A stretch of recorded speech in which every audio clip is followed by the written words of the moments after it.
Bru, when we talked back in July, you said you wanted to go through everything in camp. You wanted to get hit, you wanted to get everything done to get ready for the season. Have you accomplished everything you wanted to accomplish this camp, and how pleased are you with where you are? Yeah, throughout the camp, I came in ready to do whatever I'd be asked to do, and they had a good plan for me, and we were able to get all set some goals throughout camp, and we knocked them all down.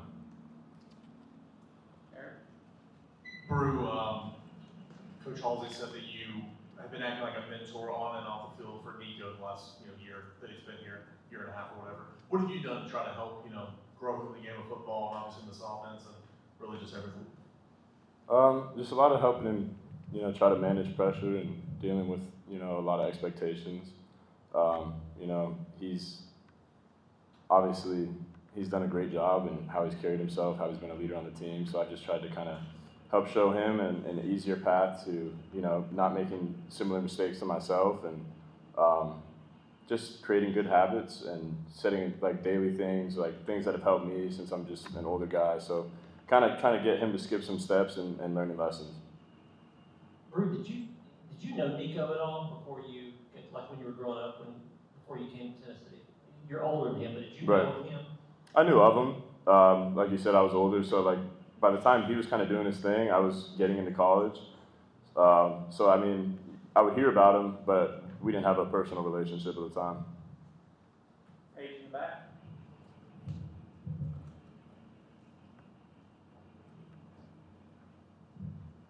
Describe what it was like kind of catching those first few initial passes from Nico, being able to go out there and route run, and then maybe how that connection has grown since those early catches. Yeah, absolutely. I mean, you start to build your confidence back. You start to, like you said, build a connection with them. They start to understand how you run routes, how you come out of the top of a route, your decision-making process. And so those first few, it's just like the beginning of starting to build a foundation of confidence, and then you have an entire camp to just keep building on that, and then now with a mock game week, and then another game week to just keep going. Bru, Coach also did a minute ago talk about receivers. You guys have been injured, kind of seeing that date when you can get back and then attacking it to get back sooner. What's that process like, or what was it like for you? When did you kind of realize that you were getting healthier and quicker than expected?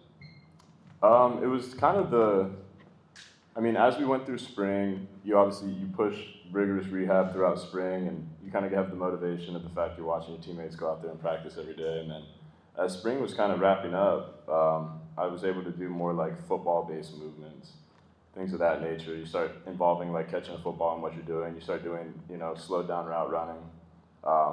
And when I was able to do that at a higher level, then I started to kind of see like, okay, I'm doing this a lot earlier than I had anticipated.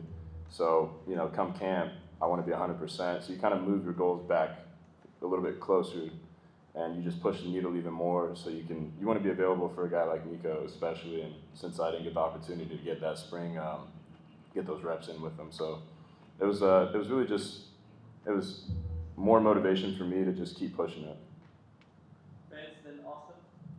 We're wondering if you could give an evaluation separately of two of your wide receivers. First, Chris Brazel, and the other Squirrel White. Yeah, Chris, he's got this particularly special talent. Like, he's an extremely fluid route runner. He's got a high football IQ. He attacks the ball. He's a jump ball, go get it. He can also run down any ball down the field. And he's a catch everything kind of guy. Really good hands, contested catch guy. And then Squirrel, I think we've all seen what he can do. But I think one of the undervalued aspects of Squirrel is his ability to catch in traffic. And I think as an undersized guy to go across the field as much as he does and be able to make contested catches and like the catching rate against Alabama at his size, like that's extremely hard to do. So his skill set has grown a lot since I've been here, and he's a really good receiver. Both of them are it's gonna be fun to play with them. Bru, you were part of that 22 team that put up crazy numbers. Even that team didn't have, I think, the depth that this team has on the offensive side of the ball. What do you like about this year's group when you look at the tight ends, you look at wide receiver and all of that overall? Yeah, like you said, depth. I think in 22, it was a high demand of volume on every game. You're playing 80, 85 plays. week by week by week, and that's a lot as a receiver, especially when you have to block in the run game as well. So, you know, it affords this opportunity to get other guys touches, to get them comfortable in the offense playing, and then also and from a competition standpoint, it really pushes everybody. When you've got a guy behind you that's, you know, trying to take your spot essentially, it pushes the needle. And I think when you add depth to a room, especially like you said, the tight end room, it's really driven everybody throughout this camp. Like there can't be any sort of complacency or anything in that regard. Bru, what have you learned about yourself the last 10 months, and how much have you thought about this first game being back in the stadium for you? I just learned that I'm, you know, I can really do anything I put my mind to. I'm pretty hard-headed and resilient. And when I set out to do something, man, I'm gonna track it down. I'm gonna find a way to get it done. And you know, I definitely made myself a little bit proud in going through this process and getting done what I was able to get done. But obviously, it all leads up to what's coming up here in a week and a half. Have you thought much about that? I mean, is that something that you regularly think about? Is just the over play the game again? Oh yeah, I mean, yeah, I just think about like the opportunity to get back in kneeling, get in front of it, get back in the environment, you know, do what I love, and really just like being able to play free and not worry about being an injured guy anymore. Where you kind of seem like you, based on your answer, you've been reflecting on kind of your path back. What was maybe the hardest part, or did you encounter some obstacles and tough days along the way, and how do you think those helped you kind of push through them and get to where you are now?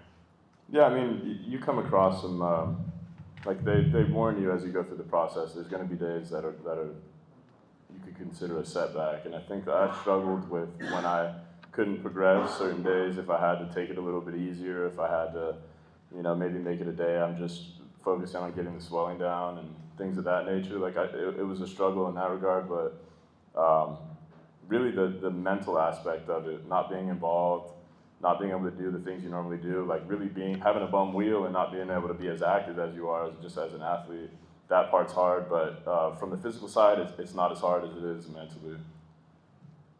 Last one, Wes. Bru, I'm not sure that there was a single moment, but if there was, at what point during your recovery did you become convinced that I can be exactly what I was before or better? Was there a time where you thought, okay, like I'm definitely going to be all right with this thing? You know, I wouldn't say one singular moment, but that was kind of the goal I had in my head the whole time. Like, I want to get in the best shape humanly possible. I want to give myself every bit of opportunity to get back healthy so I can come back a better player and continue to chase my dreams as I've been doing for so long. Thanks, Bru. Yeah.